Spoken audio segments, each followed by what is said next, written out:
Francesca and Austin, we've decided that we're going to sort of rotate who leads the discussion. So partly because today I was supposed to actually be at the doctor's appointment, which then they changed the time.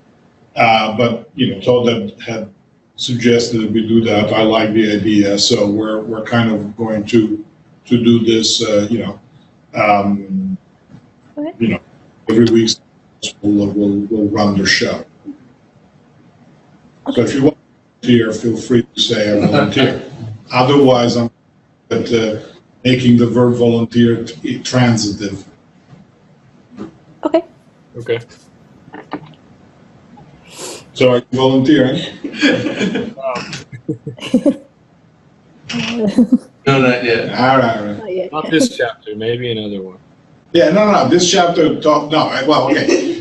Our we have limits. Even we even ask, we have limits. We're not gonna say that. Oh, surprise! Today you're leading the discussion. No. That's even by our standards, which are a bit low. This is too much. No, it would be like, for example, next week, the week after, and so on. Okay. Okay, so chapter 3, I found very difficult to read. And I nearly wore out my book and lost a couple of pages because I kept having to turn back and say, well, where did I see this before? And then move forward and then go back again. And I'm on my second pen from making marks in here. And for whatever reason, I'm somewhat familiar with this content. And so it was pretty muddy for me to sort through it. I can only imagine if you all are just starting with this, how difficult it might be. But what they've started doing is, in this chapter, integrating relationships between environments and what we learned of agents and elements last week.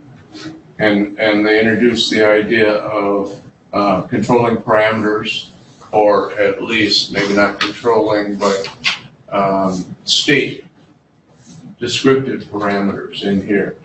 And once you get a number of coordinates, then you can lay that on in a geometric space. And so they spent quite a bit of time doing that. But I went through the exercise of, well, okay, so it's not linear.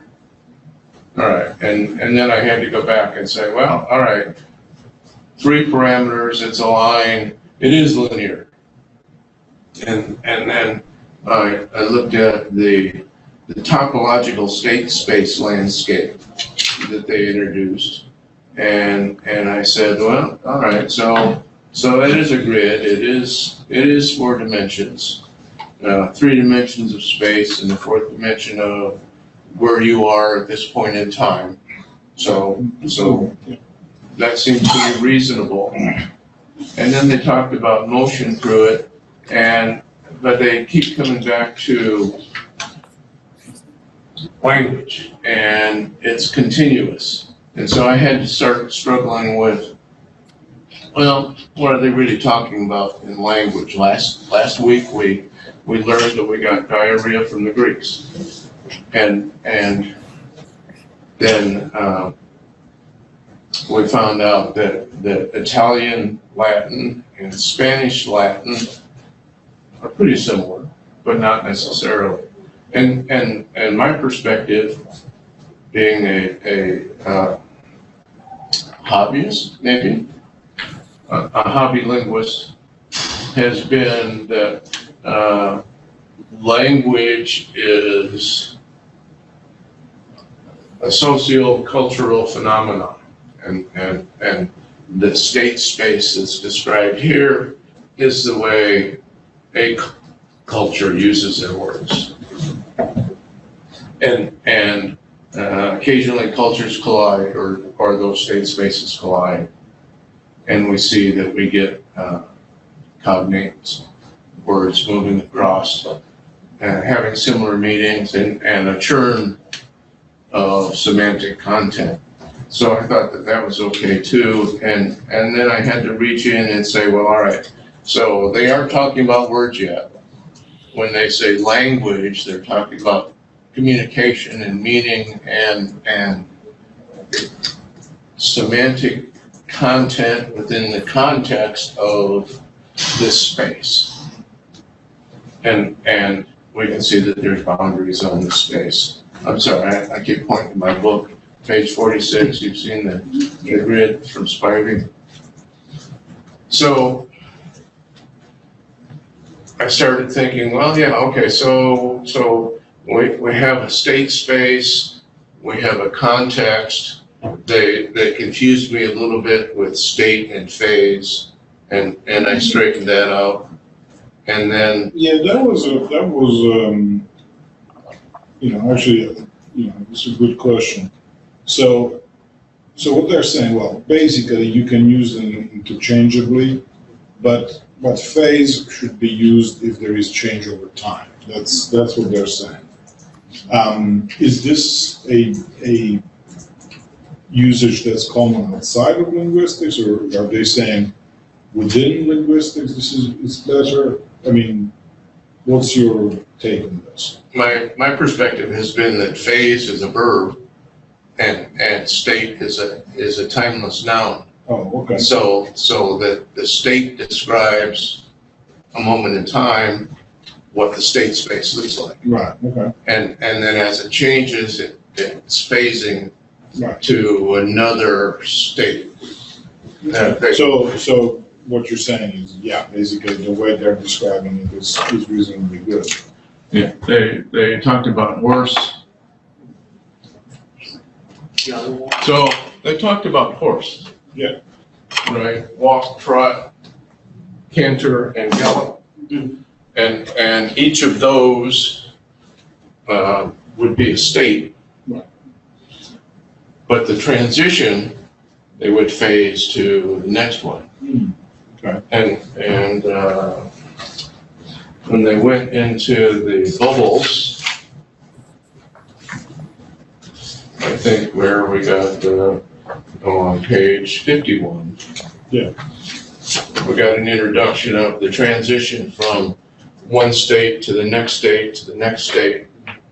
It's a little bit incomplete because it's not always progression, right? At any state, the horse can stop.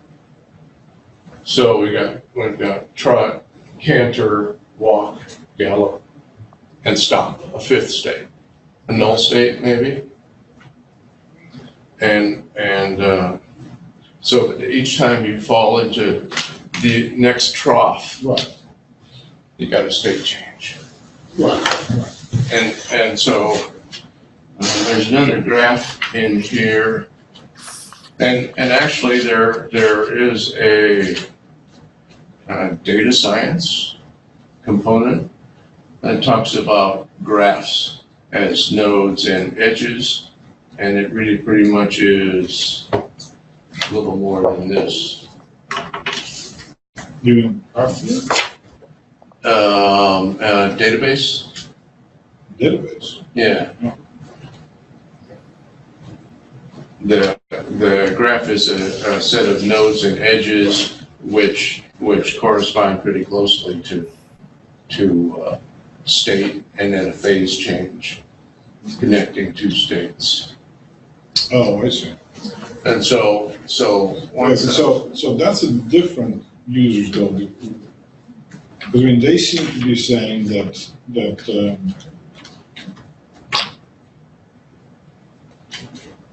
a phase is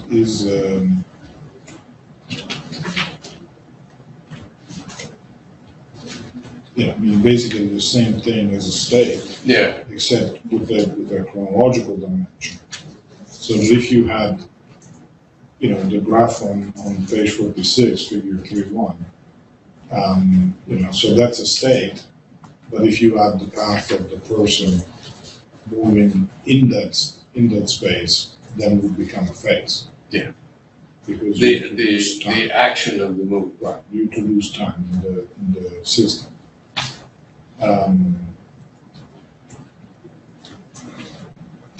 And so that did not complement the idea of a continuous change, right? And I thought that was very muddy. Well, I mean, I think that you can see the continuity of in the horse example, Mm-hmm. because, and I've been on a horse once, so I'm not claiming equestrian expertise, okay? But my understanding is that you can okay, so the slowest pace is when the horses are moving, they stop, right? Yeah. That's your, my favorite statement. So then the horse starts moving and then it's walking, right? And it's the slowest form. But you can walk up to a certain speed, you're still walking. You're just walking slow and fast. Above a certain speed, you go into canter or trot. Which one is it? I forget. Well, canter, I think. Canter follows trot. I don't. Okay, no, trot. Okay, so then after a certain speed of walking becomes a trot. And then you can trot at various speeds, increasingly fast, until at some point you end up into canter. Right? So then the continuity is, as long as you're trotting, you're continuously changing within the trot.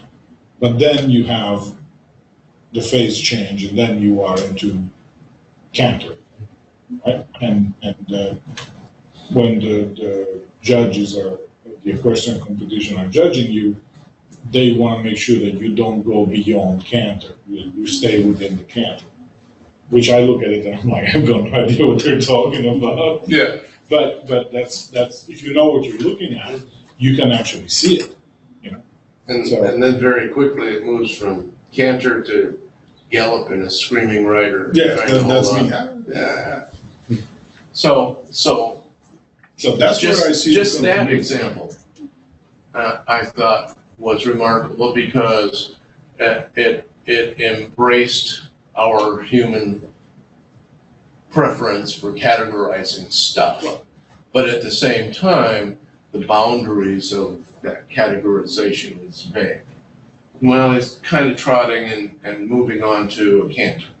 And oh, he started at a walk, but it's a fast walk, but it's not quite a trot yet. Yeah. So again, back to the grid, we're moving down this space and we're able to map one of those categorizations to the pits. Right. So basically, the pits would be walk, trot, canter, and Yes. gallop. Yeah.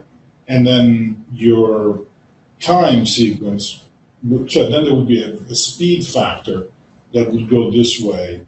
And so when the speed is enough, you get out of the attractor space of walk and you fall into the attractor space of trot.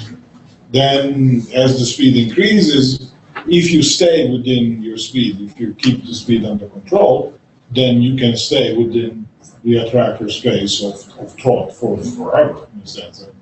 You're supposed, until you stop. Yeah. You should be able to trot around, the course and then come back. And then if we look at the curves on 51, you can see that there's some velocity that once you move into a pit, a local minimum, or on the hilltop, a local maximum, you can't get out of the minimum. Pretty much stuck there. You can get out of the maximum pretty easy, and they discuss that in the text as well. So, Todd, the question that I had when I was looking at this, if you look at, for example, the picture on page 53, I think is better for what I want to ask. Well, actually, it's the same thing. Somehow I can see it better. The grid becomes distorted near the attractor. Yes. Right? So that represents the fact that the states change faster between point A and point B if they are adjacent on the grid. It suggests that. Right, that's what it represents, right? In other words, the way the page, the previous page, on page 52, you've got the arrows, and some arrows are longer. That indicates that the force is greater there. There's greater attraction, right? So the sort of stretching of the grid represents the same thing, right? Yes. But so, because when you usually see this when you're looking at black holes pictures on Scientific American, right? But it's just, but in fact it's a mathematical notation that just said, I mean, visualization that just represents that, whatever the attractor is, it's there in greater intensity. So you use the word strength of attraction. Yeah. And so I'll ask you what that means because I see this as a map of states. It's not an engine, it's not an enterprise. No, obviously it's a strength there is a metaphor.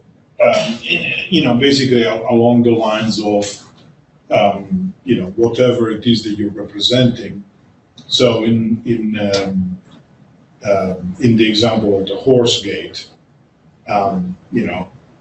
if you are now I have absolutely no idea what, but I think it has to do with how far you raise the knee of the horse.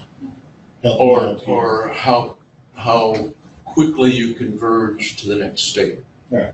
Yeah. So, but whatever it is, the sort of the technical thing, right?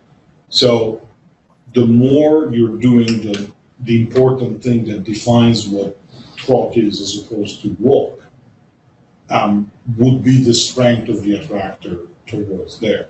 So if it's raising the knee or whatever, then the higher you raise the knee, the stronger is the attraction because you're going to fall into the next state, basically. Okay, and so that would correspond to the temporal component. It happens faster if it's a stronger attractor. Correct. Yes. Okay. Yeah, you'll go faster to the next step, which would be like the 3-5 in figure 51, where Yes. you can fall off the unstable equilibrium. So what do y'all think?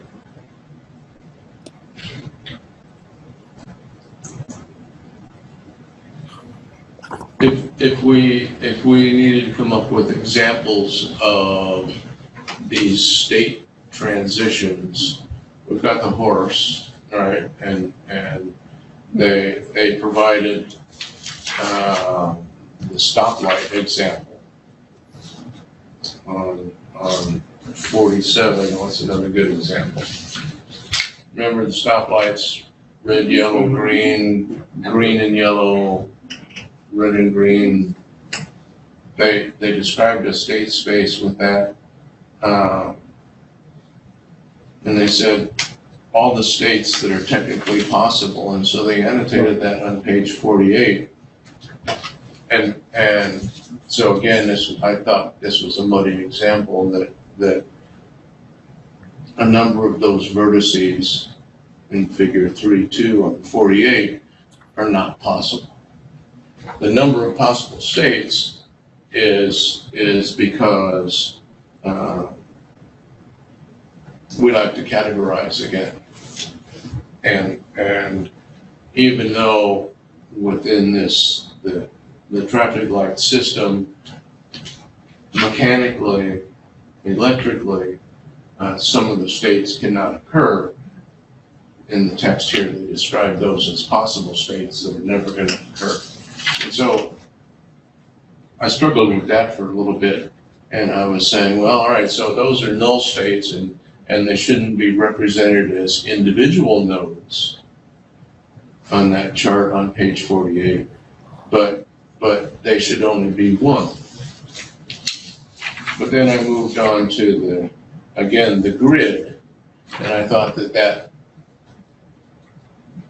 what I thought was an incontinuity was really a demonstration of the continuous flow on the grid, because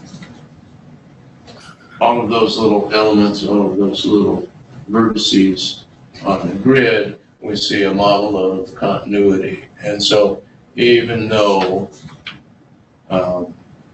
there are impossible phasings or state changes within that simple, so-called simple stoplight system, you have to annotate them so that you can get a continuous space on the Now grid. that you're saying this, I'm realizing maybe I didn't understand what the picture is supposed to be. Which one? Okay, the line 3-2. Okay, so let's walk our way through it. Can we put it on the Yeah, the camera? Yeah. Yeah. I have no idea. Because I'm sort of, I thought that I understood it, but then now that you're talking and looking at it, I'm like, wait a second, I have no idea what this represents. Excellent. Which. All right, so, Science of discovery in linguistics. well, okay, very good. So, yeah, the top picture, there you go, perfect. Can you make it bigger? Can you see it from, Yeah. Yeah, good. All right, very good. So, okay, so the bottom is red. So there's 0 and 1. So my understanding was, so if it is in the bottom left front, Shivam, do you mind pointing with your finger so that we all know what, okay. If it's there, it means the red is off. Yeah. But amber is off as well. Yeah. And green is off as well, right? So that dot that Shivam was pointing at a minute ago means all 3 lights are off. Correct? All right, so then what the hell is the point that's in the back, second row in the back to the right? Top or bottom? Bottom. Well, top 2 for that matter. And why is it there? Right, that's what I'm saying. Is what is that? Because I mean, if oh wait, could it be all 3 are on? No. Yeah, it says on page 47 that the state space system is a set of all possible states, and it says there's 8. That's why there's 8 nodes. Right, but so it would have to be red 1, amber 1, and green 1. But red 1 is there, green 1 is up, is the front left top, and amber 1 is the back left, right? Yeah, and then Well, then again, I don't understand what state is the one in the back. I think that's all 3 of them together. So Yeah, there- but that's not it, because so red 1, which means red on, is that node, Mhm. right? Yeah. So then it cannot be the node in the back, right? Because in order for all 3 to be on, it would have to be also green and also amber on. Yes. I see. Well, on page 47, it lists all the 4 states. Yeah. Yeah. Right, So right. I see you're saying that the graph is wrong. Well, so I don't know about wrong. I think that's the question. It is, Yeah, so all 3 lights together, is not possible within the context no, of, right, but I mean, so let's say that it's a possible state of the system malfunctioning, for example, where all 3 lights however are, likely. right, whatever. Yeah. Where would it be represented in that picture? That's what I'm not understanding, because I thought that it was that the representation was if it is the circle that has the 0 underneath, that stands for amber, green, and red are off. So all 3 lights are off at the same time. Yeah. But then how would you represent with one circle, all 3 lights are on at the same time? And I think their answer is you couldn't, because that's outside of the context of the state space. It's possible that they could all be on at the same time, but within the rules, the operating rules of. But you can't represent it in that picture. That's correct. Okay. What they've tried to do is, in figure 3.3, is demonstrate the flow, the continuous flow, the process, the workflow of the light sets as they move through their different states, the different allowable states. But we can see that even though a state of all 3 on or green and red on at the same time are not possible. They No, have actually, to be contained. you know what, I'm thinking that maybe the top bottom would be, the top back right. Yeah, the right one on the right.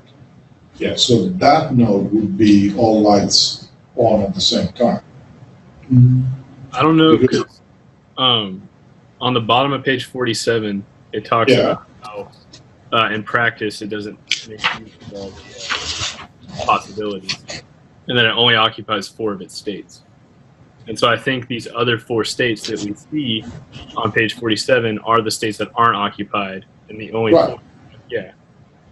Right, but so shouldn't one of them be no light, all 3 lights are on together at the same time? Shouldn't that be one of the possibilities in the top picture? I guess it should be, but Sure, top picture, yeah.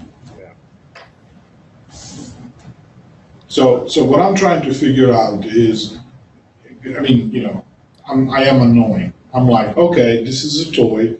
I want to push all the buttons and figure out. You want all the lights to light. Yes, I want to see how can I get all the lights on at the same time. So there, now from figure 3.3, they say state 2 is red and amber, right? So what that tells me is that somehow in the representation, amber and red that meet together, but green doesn't. So that's the bottom back right circle. Yes.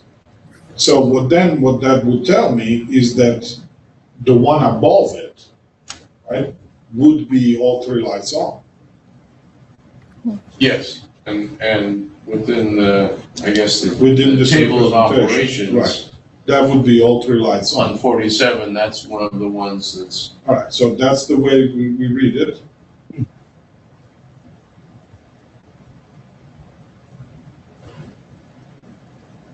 And it'll never happen. It will It's never not happen. possible. It's not possible, but that's a state. But it's necessary to annotate it. Right, it's a combinatorial possibility completeness. of the system. Yeah. Right. Okay. All right.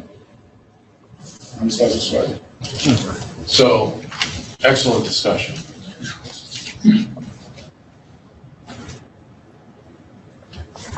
So I always go with the CR step. So, they defined a term, the tractor, and rules of operations of tractors, but I don't know what it is. And if you recall, I had said this grid really that we see on 53 or 52, the analog version is just a state map. So I don't think that an attractor certainly not an agent, right? We learned about agents and elements within an environment. I think an attractor is just a notation. Well, no, I mean, I think it's more than that. So for example, the picture on page 53, right?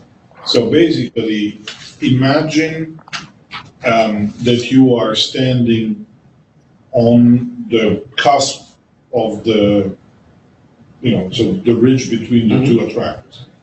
Think of it as you're waking up. You could A, go back to sleep, that's falling into the hole on the left, or get up, and that's falling in the hole to the right.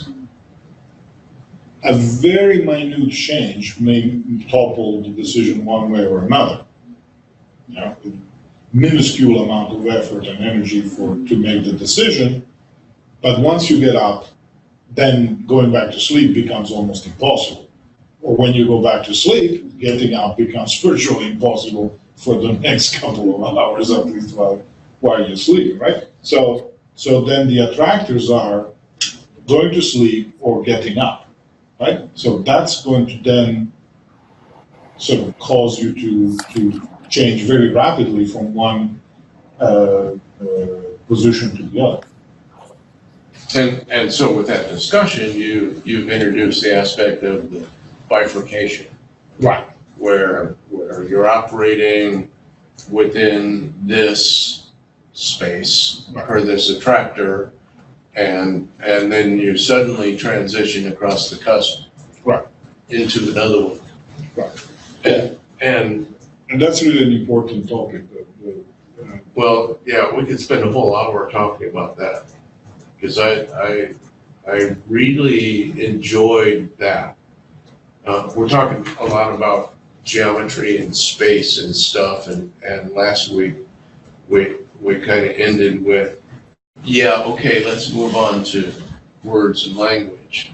And so I decided that in my case, bifurcation nicely represents ambiguity of meaning. Absolutely, yes. I can totally see a representation. So what we just said about getting up or going back to sleep, think of it again, same picture. You have the meanings of the word bank. It could be the river bank, it could be the place where you go cash your checks. When you are in an ambiguous context, John went to the bank, right? Then you're on top of the cusp.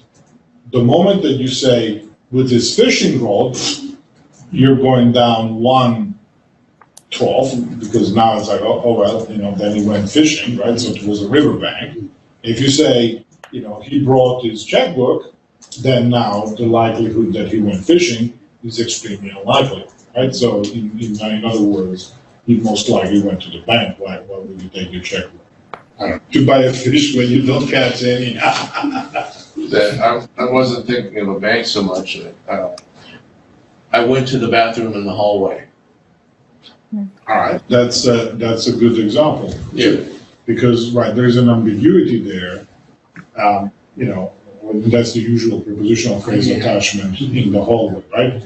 Is it went or the bathroom that is modified by the prepositional phrase, right? Again, when you are,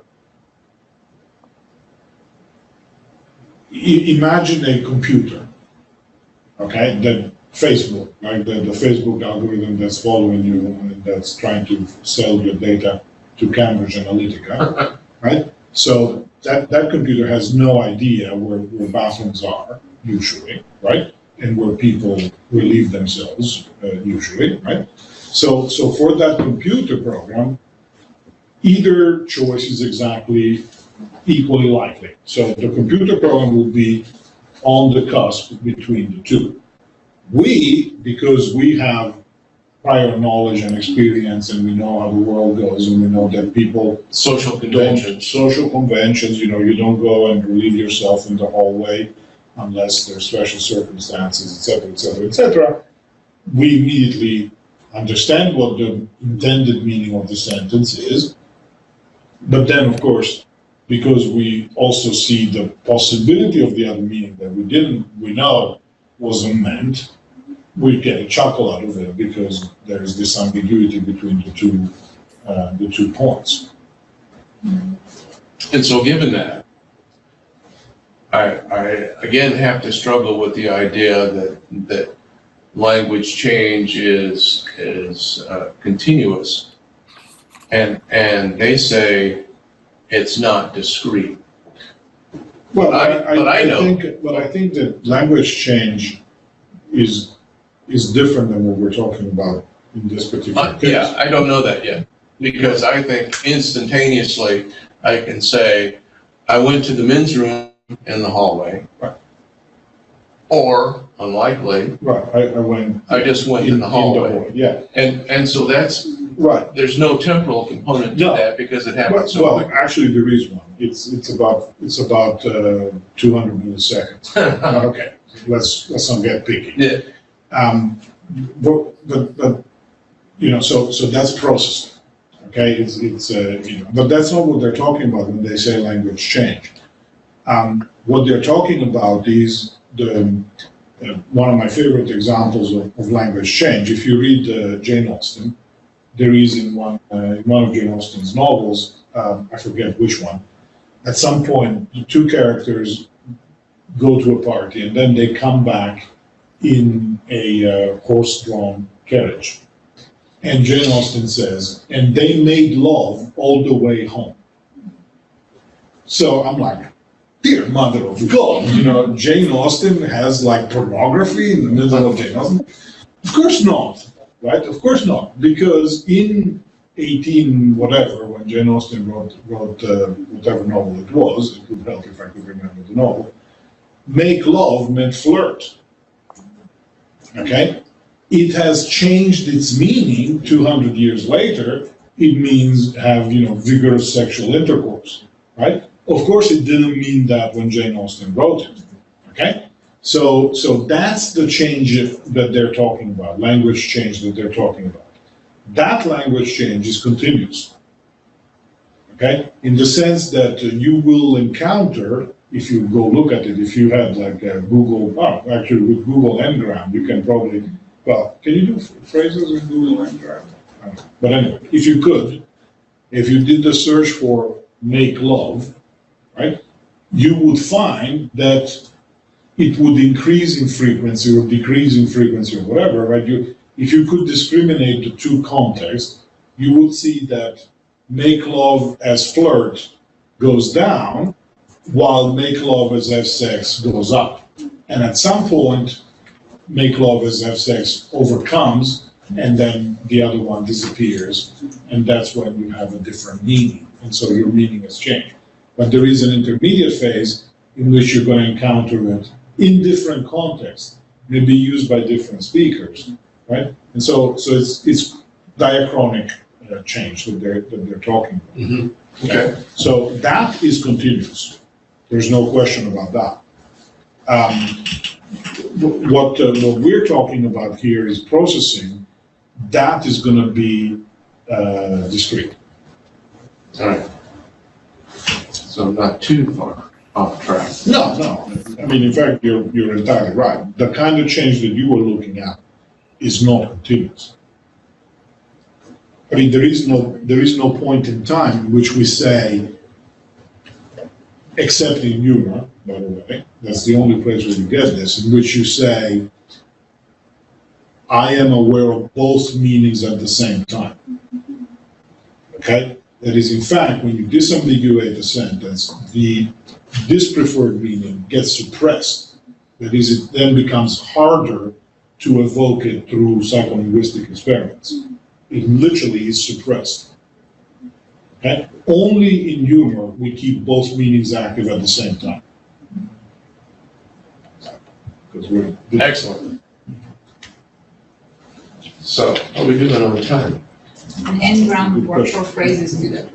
I'm sorry? Ngram works for phrases too. For phrases, well, okay, so you know, if you want to have fun, go Google make Take a love. carriage ride. And the problem would be to discriminate between the two uses, but just see, the phrase "make love." When does it come up in the language, in the literature, and how it changes over time. So that pretty much got to the point of self-organization. And that's where I ended up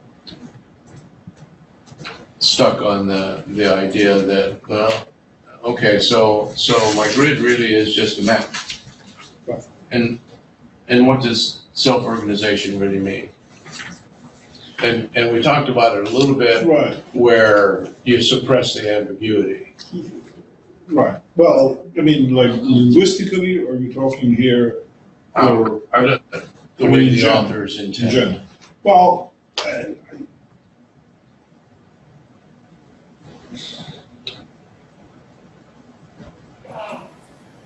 yeah, I mean, sort of self-organization is a fascinating topic.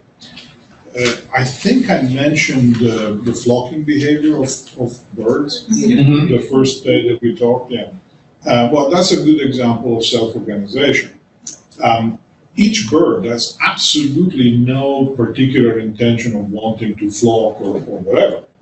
All they know and all they react to instinctively is there a bird to my right and a bird to my left? If there is an object anywhere, then we'll go in the other direction. It's a very good algorithm because you avoid hitting a tree. Which is, if I were a bird, I don't know you, if I were a bird, it would be a high priority for me, right? So. But you really don't care about the guy next to you. You don't care. You're just trying to stay as far away. You have a minimum distance from the guy next to you that you need to maintain. So if the guy comes into your lane, so to speak, you're going to go that way. The result is, as long as the first guy starts moving, everybody goes, do. It's like doing the wave, right? I use that example as well. So that's self-organizing behavior already there, right? It's sort of very simple level, involves no agency whatsoever. You're just reacting to what do they call them? Control parameter, right? So Yes. in the bird example, the control parameter is if something comes into my side vision, move to the other direction. It's that simple. Avoid the obstacle. Avoid the obstacle, right? So if I have a bird next to me that comes into my space, I'm going to go in the opposite direction to avoid it. The result of this control parameter is, flocking behavior. Because then all the birds turn at the same time and they start swooping and turning around, et cetera, right? So I find that fascinating because then we attribute intentionality to the flock, right? So you've seen the movies with, I think it's Finding Nemo or something like that, where the little fish organize together and they become like a big fish, and so they scare the larger predator, right? So that's us humans projecting intentionality on the school of fish, right? But of course, the school of fish has absolutely no idea. They're functioning, that the behavior is the same as the birds. The principle is, if there is an obstacle in my field of vision or perception, move away. It's that simple, right? Or if there's predators in the Or there's a area, predator. move closer to the guy next to Move me. closer to the guy and Yeah. whatever. I mean, there's different control parameters that are going to govern the behavior. So that's emergent behavior. That's self-organization. If you have a stable equilibrium, right? That's a concept from game theory, but it works beautifully in here. That is basically in game theory, a stable equilibrium is a strategy where everybody does the best, right? So then you know that you're going to end it in that state because everybody's going to be like, okay, if I choose to do this, I get $5. If I choose to do that, I lose $20. Yeah. I'll take the $5. Thank you very much, right? There was a comic routine by Eddie Izzard where he imagined how the Spanish Inquisition would have been if it had been done by the Episcopalians, I think. It's like the British, whatever the Church British, of England. Church of England, yeah. And so, in the Spanish Inquisition, it's like, either you believe or death. In Church of like cake or death. Because I mean, you don't want to be rude about it, etc. Little cake, everybody likes it. So then you ask people, cake or death? It's like, well, let me think about this, right? I'll take cake, right? Yeah. So he has this very funny routine where he goes through the whole thing, with people saying, well, let me think about it. No, I'll take cake. They say, oh, I'll do that. No, I was kidding. I'll take it. Yeah. So that's a stable equilibrium, right? Because there is a choice that's clearly the best choice for everyone. So inevitably you're going to go there. So in system theory, it would be a very strong attractor. It would be an attractor that is going to be the one that sort of wins out in the battle of attractors in that system, right? So. So if there is a stable system, you're going to end up there no matter what, and so it's self-organization, right? That is, because it's in the best interest of everybody involved, because but I mean, and you don't even have to have agents. Imagine this: if your house's basement is the lowest point among the hills around you, and it starts raining, you're going to flood. It's not bad luck or anything. You're the smallest point in the landscape. What do you think is going to happen? You're going to flood. So that one of the descriptive parameters on our flow grid is one that identifies elevation. And so, can you call it an attractor?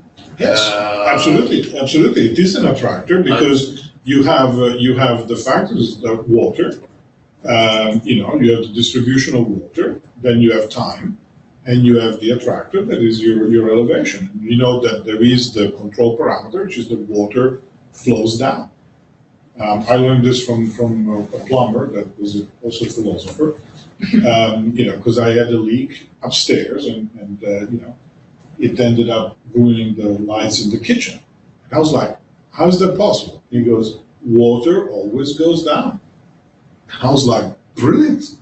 And I'm serious. That was very, because I was like, how can you find this, problem? How can you troubleshoot it? He goes, well, water goes down. So you just follow the water.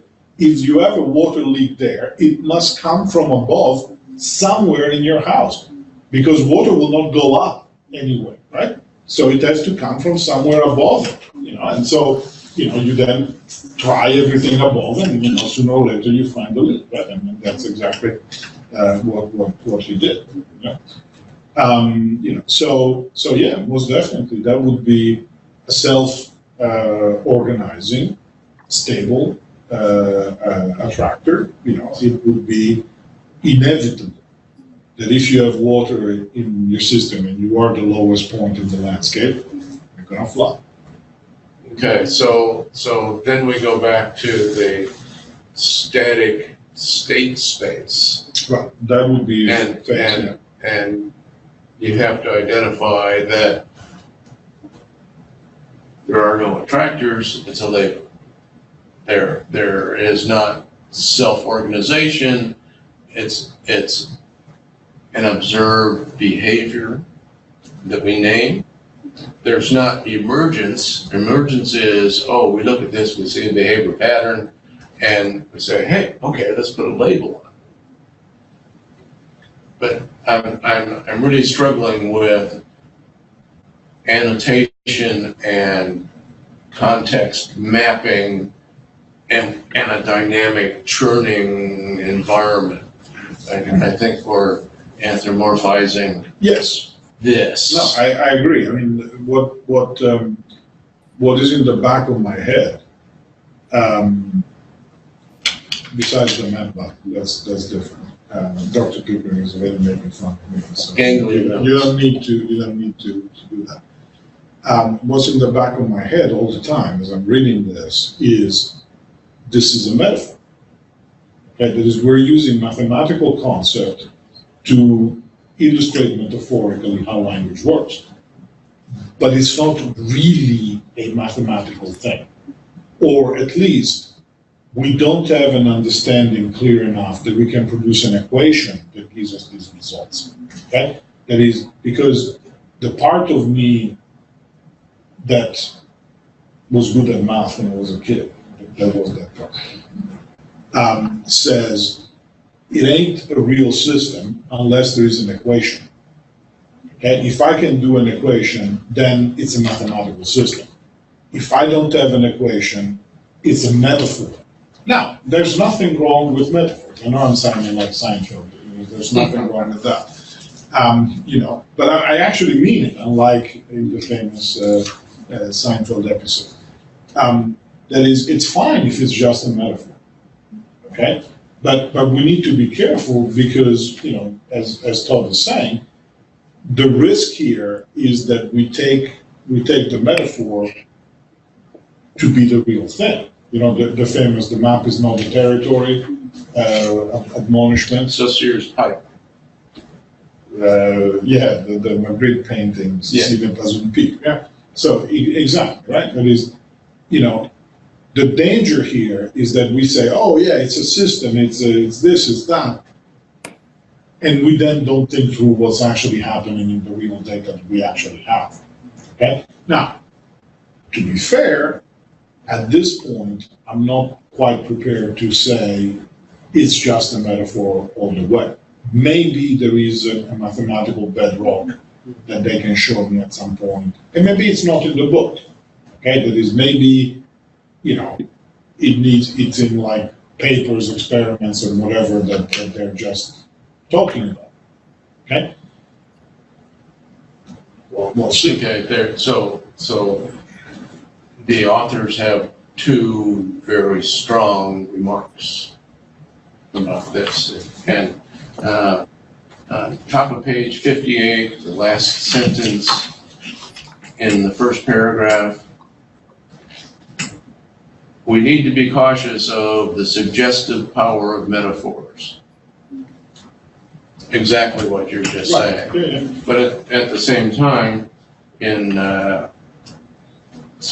bottom of page 49, they talk about complex systems and multiple dimensions in the last paragraph above, attractors and state space. And so they talk about the metaphorical compression of dimensions. We can only visualize two and describe a fourth dimension for our grid space and context area. But they suggest here that there are many, many dimensions to be considered in a complex system.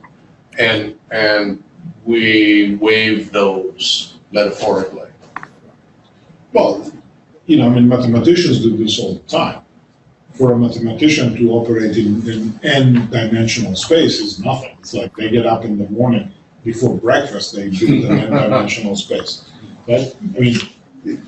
Just so that you understand, an n-dimensional space is a space with any number of dimensions that you want. So we have 4 dimensions in our space, and we're good with that. Okay? And it's already the 4th one is done. It's hard to work with. Okay, but basically it's time. Okay? Then think of adding a 5th dimension to that. Okay? That's already mind-boggling. All right? String theory tells you there's about 10 dimensions, except they're so small that they're sort of folded upon themselves, so we can't really perceive them in any way, shape, or form. And then mathematicians say, forget string theory, that's piece of cake. You can have as many dimensions as you need. Right? How do you visualize that? Even better. How do you even conceptualize that? Right? I mean, Kant would say, with old Immanuel, you can't. notice the south. Okay. Thank you. Because we can only perceive things in space and time, according to the dimensions that we're familiar with, right?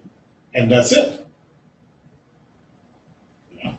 So it's rough, because here we're pushing against the boundaries of knowledge, or potentially the boundaries of the knowable, right? Because if we have 5 dimensions, we are 4-dimensional beings, we're screwed. There's a very nice book called Flatland.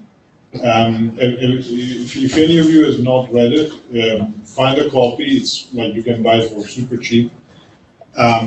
It's like It's 40 a booklet, pages. yeah. It's a very nice book. But basically, it imagines a world of 2-dimensional beings, right? And so they're flat. They live, hence flatland. Right? So they live. Imagine that they live on a sheet of paper, and then they're visited by a 3-dimensional being that's a sphere, and they perceive it as a dot that becomes a circle. It gets bigger, then starts getting smaller, becomes a dot and disappears.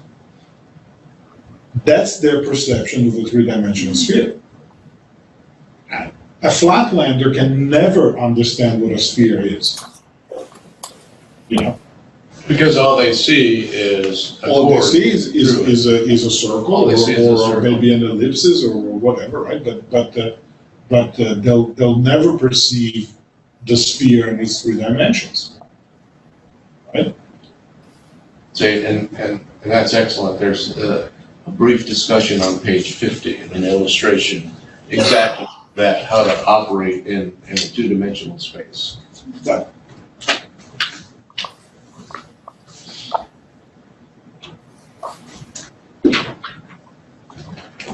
right, and so here you have body temperature and heart rate, right?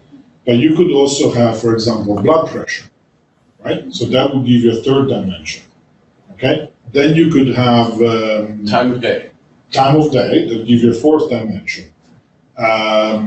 You could have body weight, that give you a 5th dimension. Age. Age, give you a 6th dimension.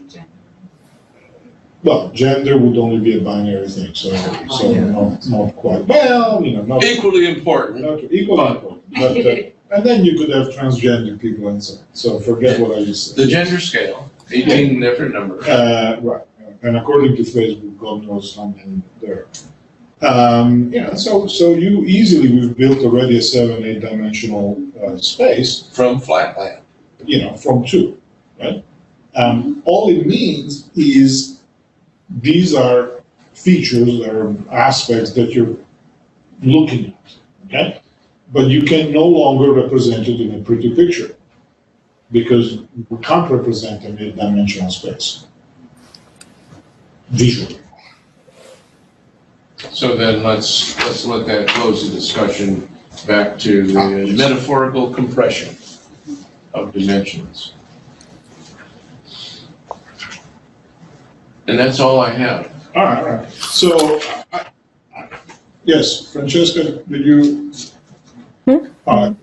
She was volunteering for next week. No, I'm not saying that. No, I thought you sort of lit up, or your screen lit up somehow. No. All right. Okay. Sorry. Sorry. That's okay. That's okay. I thought you sort of like. All right. So I would suggest that we stay on this chapter, because the second half we haven't talked about at all. At all. So I would say let's stay on this chapter, also because they have like the whole thing about fractals, and which I enjoyed, and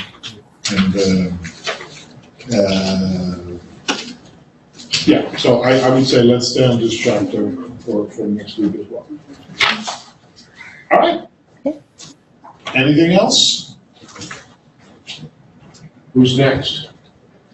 You have a week to prepare. Well, if anybody wants to volunteer for next week, I can still do it because I'll still be here. Then after that, I'll be in Europe, so I'll be logging on, but it's going to be difficult for me to lead the discussion. Because of the time lag. Partly the time, but also partly because of the.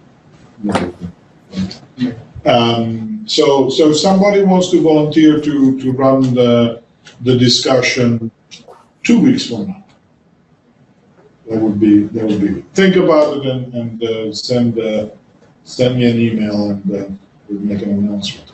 Okay? And I found the Google Drive Good. that Flavia set up and it's working well. So please post your content. All right. We can get the Okay. Bye-bye. Google Drive.